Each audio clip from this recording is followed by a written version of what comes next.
repair works in Lagos.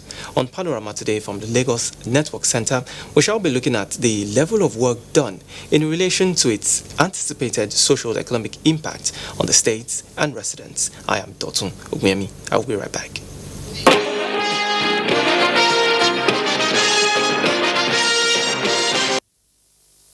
President Muhammadu Buhari is to depart Aswan today to attend the Aswan Forum designed to set an agenda for sustainable development and peace in Africa.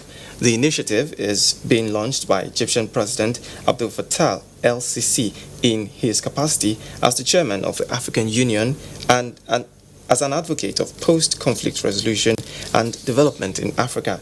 The gathering is expected to bring together heads of states and government, leaders from regional and international organizations, financial institutions, private sector, and civil societies, as well as scholars, visionaries, and prominent experts. The president will be accompanied by governors of Adamawa, Amadou Fintri, Godwin Obaseki of Edo, and Mai Mala Buni of Yobe State. Others are Ministers of Defense, General Bashir Magashi, retired, Minister of State, Foreign Affairs, Ambassador Zubeiru Dada, National Security Advisor, Major General Babagana Mogunu, retired, as well as the Director General, National Intelligence Agency, Ambassador Ahmed Rufai Abubakar. The President is expected back in Abuja on Friday. Now, in a world increasingly plagued by activities of agents of intolerance and religious extremism, it will take acts of deep humility and personal sacrifice, especially by leaders across board, in order to change the disposition of hate and prejudice. Having received Federal Executive Council approval in 2018,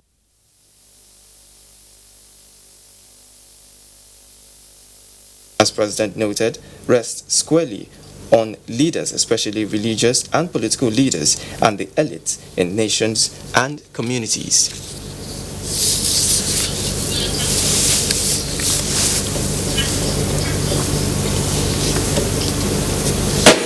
There is no question at all that this is the responsibility that leadership places upon those of us who are religious leaders, those of us who are political leaders in our countries. The responsibility of leadership is not just words, it's not just text, it is not just laws. The responsibility of leadership is self-sacrifice, is putting our reputations on the line, is putting our words into action.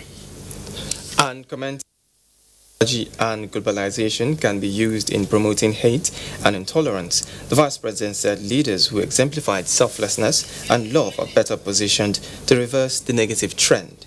United Arab Emirates Minister of Tolerance, Sheikh Nahyan Al Nahyan, had earlier spoken on the need for the world's major religions to embrace tolerance as a virtue and vehicle to promote peaceful coexistence. The President has since returned to Abuja. Now, to give further impetus to the federal government's anti-corruption drive and sanitize the public service in Nigeria, the Office of the Accountant General of Finance, Budget and National Planning has inaugurated an internet-based financial transparency policy and open treasury portal. Chimaobi Walter Naji now reports. Received Federal Executive Council approval in 2018, the Financial Transparency Policy and Open Treasury Portal, which is expected to be updated daily with federal government cash transactions, is aimed at demonstrating transparency, accountability, and build public trust on government. In addition to the responsibility for publication outlined above, all MDAs are required to promptly respond to additional requests for information beyond what is published. Actions were undertaken to ensure full appreciation of the implications of the policy. In addition, following the approval of the policy by the Federal Executive Council, the Federal Ministry of Finance, Budget and National Planning has undertaken significant preparations to ensure readiness for its implementation. The website, which is already up and running, will no doubt facilitate the fight against corruption by enabling timely availability of financial information, working with Government Integrated Financial Management Information System, GIFMIS. Let me at this point reassure Mr. President that the Treasury is well positioned to implement fully all government policies, including the newly launched financial transparency policy. In view of the fact that the present government of Muhammadu Buhari is not only preaching the gospel of fighting corruption, but is also walking the talk in instituting a corrupt-free society that is capable of delivering the dividends of democracy. The initiative will, among other things, encourage the federal government's whistleblower policy and discourage financial misappropriations. In Abuja, I'm Chimubi Walter Naji, NTA News. The Economic and Financial Crimes Commission, EFCC, led a team of federal agencies on a sensitization walk against corruption in Lagos. Now, it is part of activities to mark the 2019 World Anti-Corruption Day. Paul Omukago has details. The walk, tagged Zero Tolerance to Corruption, head EFCC Zonal Office Lagos, Mohammed Rabu, emphasized the need for Nigerians to rise up against corruption. He urged them to support the federal government's effort to sanitize the country by saying no to all forms of corrupt practices. We are all here to fight corruption. We can't do it alone. Anywhere you are an ambassador, you are a crusader. To make Nigeria great again, we must fight corruption. Other speakers from the maritime industry, civil societies organization, and Nollywood echoed the power of unity in the fight against corruption. We look forward to strengthening collaboration across the agencies of government. The agencies are striving very hard. There are certain decisions that we're embarking upon. These decisions as to strengthen and enable us have accountability and transparency in our operations. No matter how little we have at home, we should start from home.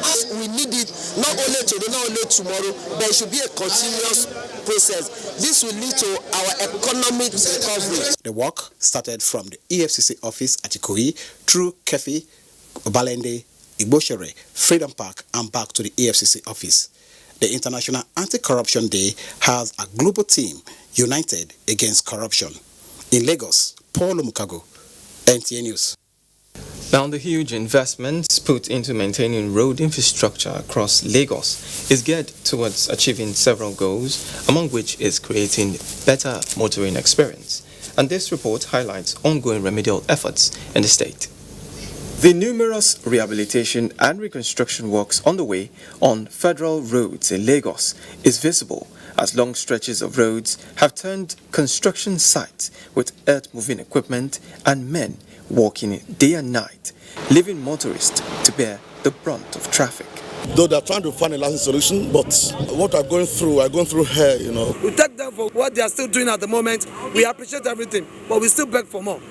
Unarguably, traffic is inevitable along these routes, but the gains of jobs created, both technical and manual, is a part of stimulating economic growth.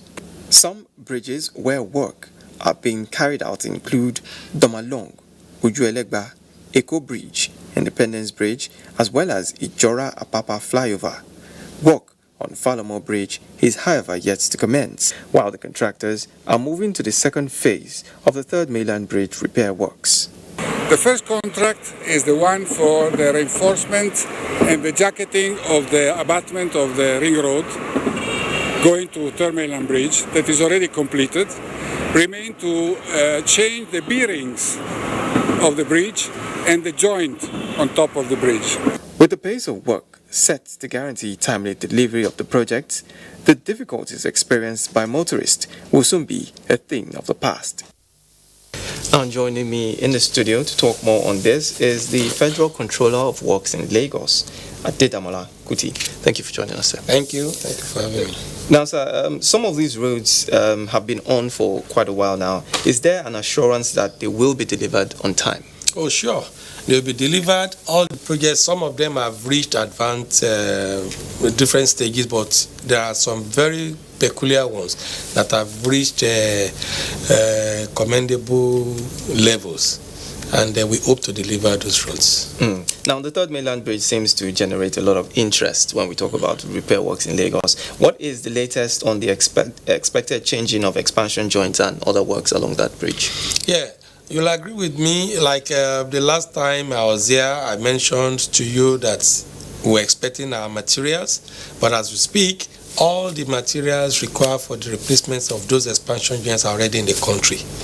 What we are just waiting for is to get clearance. We want to get a perfect time for us to get our traffic management plan approved. As soon as that is done, because most of the routes where we divert traffic to are also being worked upon. So we need to tidy up all those ones before we begin to talk about this. But as for all the materials are on ground. We've already carried out our investigative tests. The results are out. The joints to be replaced are already identified. And as soon as we don't want to put too much burden on the people, and that is why we are trying to get a very perfect traffic management plan before we can move on. All right. Also, some completed portions of roads have been opened to traffic. I know of Akbongbon. I know of some parts of the Lagos-Ibadan Expressway between Ojodu and Akara Bridge. Yeah. What other efforts is the ministry putting in place to ensure that the ease, the burden of people along other routes that you're working on? Yeah, one of the things we have decided to do is even working on some of these critical roads at night. There are some portion of the road that works are being carried out in the night, so that at least while you are sleeping, we can be doing the work for you. So by the time you wake up in the morning, the road is open to you. And then there are some very critical ones, like on Lagos-Ibadan. That Kara Bridge end is a very, very critical area. So once we finish the inbound into Lagos, we decided to open both lanes to traffic. And I think Lagosians and Nigerians in general have been very happy about that. Akbongbon, this is Christmas season. A lot of people are coming into the island, maybe to pick one thing or the other. And Akbongbon is a very critical area. So that, we started on the 7th of November. We plan to complete it on the 14th of November. But we were able to finish everything up by 4th of December. And we gained 10 days. And it's been open. No traffic. I just passed there now. I saw that everything flow, free movement. Now, sir, give us an update of some of the work you're doing along Lagos-Badagry Expressway as well as the Ikorodu-Shagamu Expressway. Good. Let me start with Lagos-Badagry. Lagos-Badagry, we are working on the section from Agbara to Badagry Road, from 4-lane to 6-lane. And work has started. The drains have been completed almost up to about 4 kilometers, and then the real work has started. Now we are already in the construction season, so we hope we can gain enough time to be able to push this job as much as possible. In addition to that, we've also carried out some palliative work, at least to ease movement during this season. And then on Ikorodu-Shagam is also very, very critical. We actually started our reconstruction work, the rehabilitation work. We started around Ikorodu area. First, what we did was to identify the critical sections, and that we were able to fix before the rains. But unfortunately, we couldn't get up to Mosimi, towards Shagamu before the rain started. And but all things being equal, now that we're in the dry season, we hope to now fix all these other critical sections that have been identified. But work is in progress. All right. Now, of the 70 federal roads and 31 bridges in Lagos, aside the ones where work are ongoing, which others have you identified as some critical, especially Falomo? When is work also expected to begin on that bridge? Yeah, Falomo Bridge, what we are also waiting for is traffic. That area is also a very critical area. So we are trying to also ensure that we get a suitable time for us to begin because some of these materials, you may have to shut down, we may have to shut down that bridge. In fact, we're supposed to start work on Leventis Bridge to replace the expansion joints on Leventis Bridge. I should come in from a outbound lane, But somehow, because of the traffic, we got the approval a bit late. And of course, because it's already close to Christmas season, we opted to wait till next year, January. So, Lefalomo, I'm sure very early in the new year, we should be starting something. And what other roads have you identified as some that might need critical emergency work? Yeah, as we speak now, we are working on some very critical ones. We are working on this old Abeokuta Road. That's around Agege Abatio. We are doing the complete rehabilitation work along that ASICs. We are also working on Ikorodu Road. Ikorodu Road, we are going to continue on that. The critical areas that we identified around Fadeyi, as you come in towards the Domalon Bridge, we've already fixed them. It's a continuous thing. We'll continue maybe towards Anthony. And then work, I can assure you, work will also soon start on the Maryland towards Airport Road. Then, of course, we do hope that we'll have enough funds to start on the Korodi Turkey Road. All right. Thank you so much for your time on the program. Engineer Adeda Malakuti, it's been a pleasure having you. Thank you very much. Thank you for having me. We're now going on a short break. Panorama continues after this. Slavery is an evil practice abolished all over the world over 200 years ago. But today, human traffickers are selling human beings as slaves in Africa. It is your responsibility to make sure that you and the people you know do not fall into slavery. Don't believe fake promises of jobs abroad. People went to say Libya, Italy no use you when they carry me on top water. 4 days now they lock me for inside house, no food, no water. I nearly die. Now God, when me heaven and earth, now save me. If you get 1 naira for Nigeria, you get junior one, you say you no get papa, you no get mama, now make you come out. I beg go they do farm work. You better pass person when enter road. Don't accept to travel to Europe through the Sahara Desert. You may be walking into slavery. Don't be a slave. This is a public service announcement brought to you by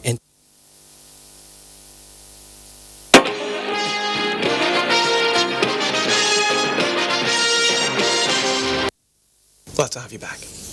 The Nigerian National Petroleum Corporation has tasked community leaders to sensitize their people on protection of government assets in their various communities. Chief Operating Officer downstream of the corporation, Adeyemi Adetunji, stated this during a tour of the scenes of the pipeline explosion at Barua area of Idimu, Lagos State.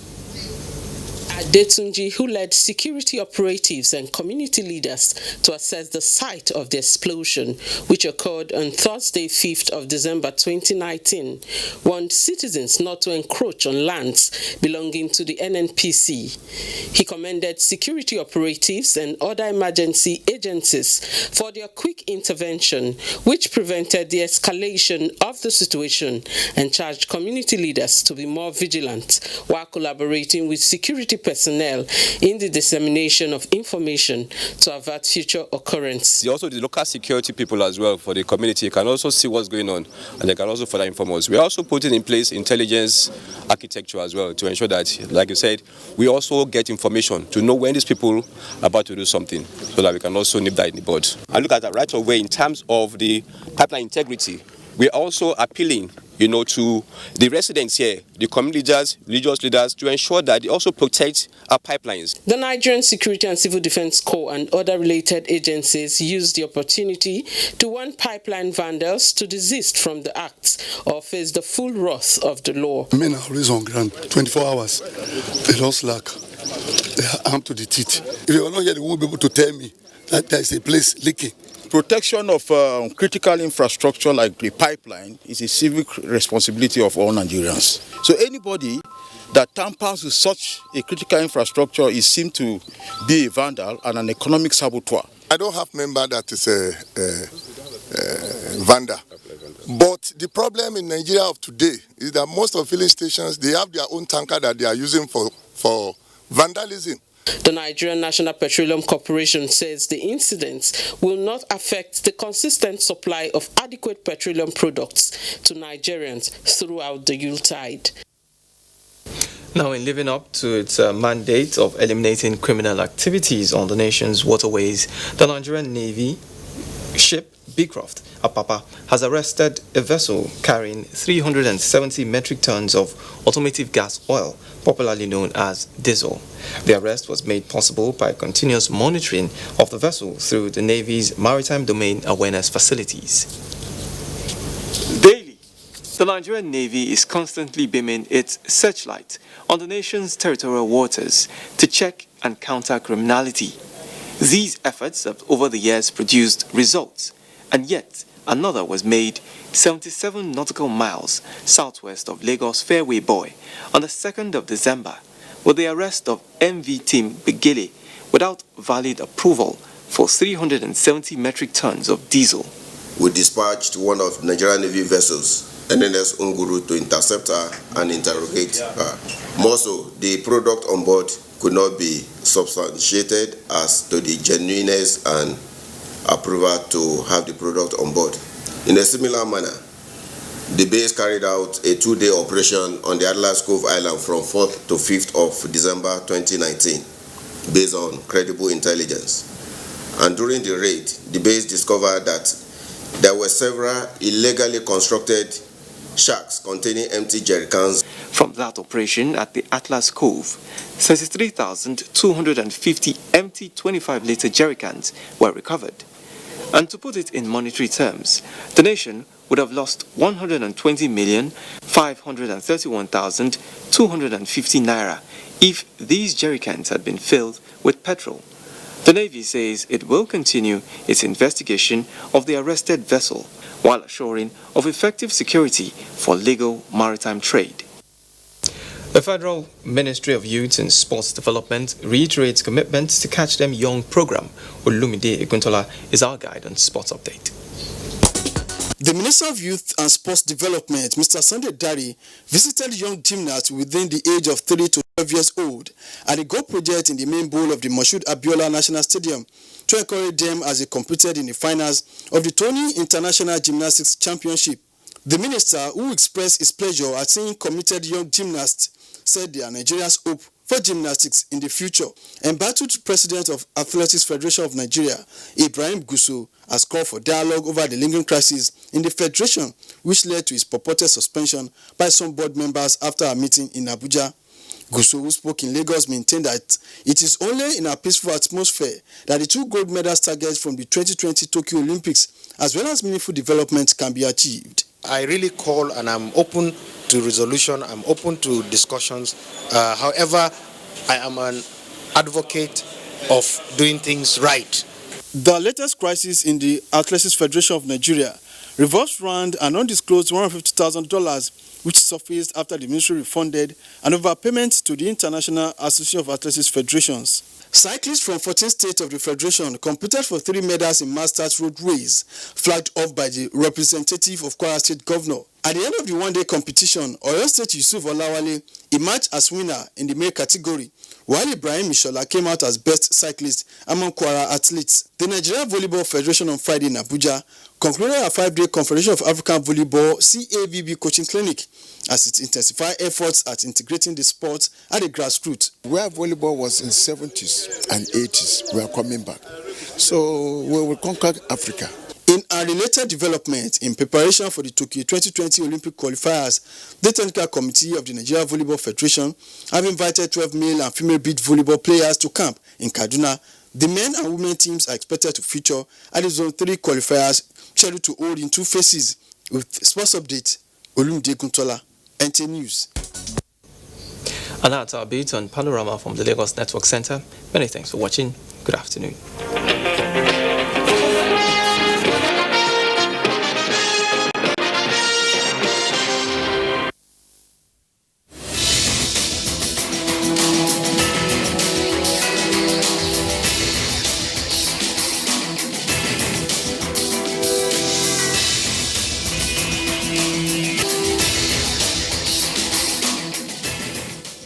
Imagine a station where you access information. Think of a station that creates awareness for national development. Imagine a station that prepares you for a bright and greater future. A station for all ages.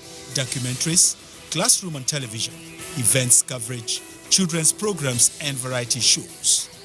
Always stay tuned to NTA Knowledge on the StarTimes platform, channel 359. For partnership, sponsorship and advert placements, contact us on NTA Knowledge.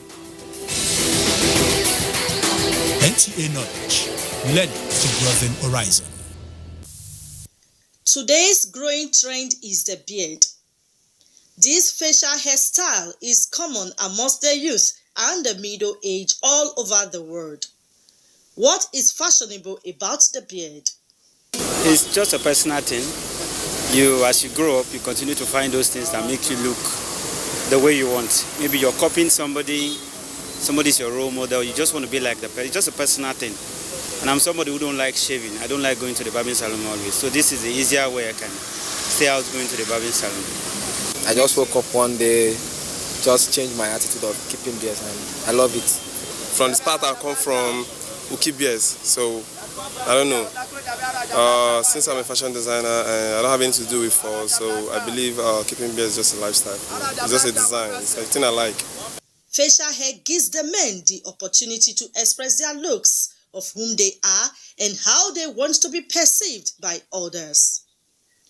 This fashion has been a trend for years. Now, see this one. Check the other one out. Beards come in different shapes and lengths. It can depend on one's choice to suit his looks. These days, lovers of fashion and styles are now spotted with different shapes, such as the full beards, strap, goatee, round look, as the list is endless. No wonder that beards remain fashionable for men, inasmuch as it is well cared for by the wearer. Men are always, I've met a few of my friends who have actually told me, oh, I want to grow beards because that's the in thing now, and they feel it's the new swag. So basically, I think I like guys with beards, but please shave it according to, in a way that will approach you. I keep beards because one, I've loved keeping beards right from childhood. If I see people that have their beards, how they carve it, keep it clean, I always admire them. Secondly, at least if you can keep it clean, shave it properly, dress it well, it makes you appear neat and decent. Secondly, it gives you a little grade in aging. When people look at you, kind of, at least you are matured. If the person shaves the beard well, then it's fine. But if it's big and all, it makes the person look kind of scary sometimes. But then most guys, when their beards are well shaved, then it boosts their confidence. It also adds beauty to formal and informal dressing of the men folk in a well-shaved look. Oh yeah! Beards have come to stay. Rock it, guys!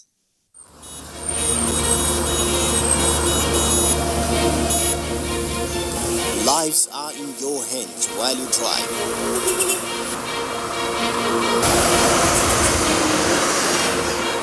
Protect yourself and others on the road. Road Matters, shown on the network service of the NTA every Thursday at 11 a.m. Join us.